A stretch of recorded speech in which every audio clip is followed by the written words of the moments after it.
So, hello boys and girls of the internet, I'm Daniel, the pitch professor, and I've just grabbed a rental car. Basically, I've just fallen out of an airplane yesterday evening, and I've grabbed a rental car to go to and host the next conference, which I'm really looking forward to. It's on innovation and all the entrepreneurial spirit and so on. And there's one thing I'd like to talk about, what I find quite peculiar about conferences and also about pitching. Now, people always say, well, when's the right time to pitch, or how do I know, blah, blah, blah. Well, obviously, if you're on stage, that's amazing, but in most cases, you're not. But at conferences, you're going to meet a lot of people. Now, obviously, if you're a startup CEO and you've been in the business for 3 years, you know what I'm on about. So you're probably used to pitching the beep out of everyone you see. But if you're not, chances are you're not getting the best out of it. Now, I think the best chance to pitch is if people ask you, so what do you do? And that's probably a question you've heard a lot, and you will be asked a lot. Basically, when you meet people, people say, so what do you do? And in most cases, people say, well, I work for a software company. And you? And they go like, well, I work for a bank.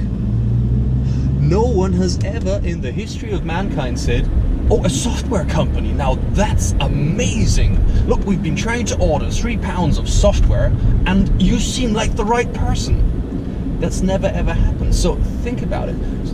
Imagine someone would say, so what do you guys do? And we say, like, I don't know, I'm the CMO of an app agency, and we produce mobile applications and we market them. Now, in 99 out of 100 times, people are going to say, I work for a bank. End of conversation. By the way, if you work for a bank, that's great. Nothing against banks, but you get the idea.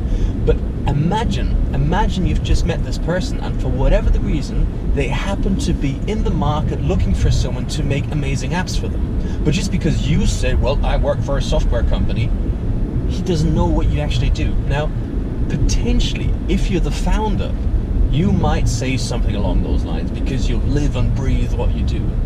But imagine team members of you meet maybe potential customers. And because they say, well, I work for a software company, the person who's in the bank and is in the market, let's say, for mobile applications, doesn't know about it. So from now on, please do me a favor, and I would also call this the one-liner, and probably one of my next videos is going to be about the one-liner. Think about this scenario when you run into people and they say, so what do you do? You probably have a very short time frame. Maybe it's 5 seconds, maybe it's 10 seconds. Probably they will have met a lot of people, and you need to also read their facial expression. Is what you've just said interesting, or is it not interesting? I think the worst thing is if you go to a conference and you pitch the crap out of everyone and they just go and they just think like, who the is that guy, and please, he's just a nuisance. That's something you're going to have to learn. You have to learn it by doing. Just try and watch what other people do, how they react to it. They go like, oh, they're like, wow, that's amazing. Well, how come? Because think about it, what you want to do after that sentence is that these people say, that's amazing, it's just what we've been looking for. And then you start talking. So number one, think of that scenario. Number two, consider probably they've had a long day, probably got a headache, potentially it's very loud, so you have to use not complicated language, simple words, simple message, and then practice it. But even more important, especially if you're in a startup, but in any company, have your team members, have your colleagues practice this in and out, because you will not believe how important the power of your team is.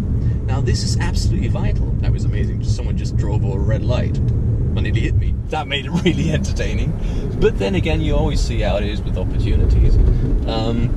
That was an amazing opportunity for quite an interesting reaction. You see how I can react and be spontaneous.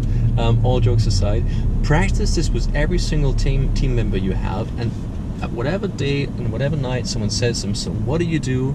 Have them pitch this one-liner of what your company does, and you'll be amazed what kind of network you'll be able to establish.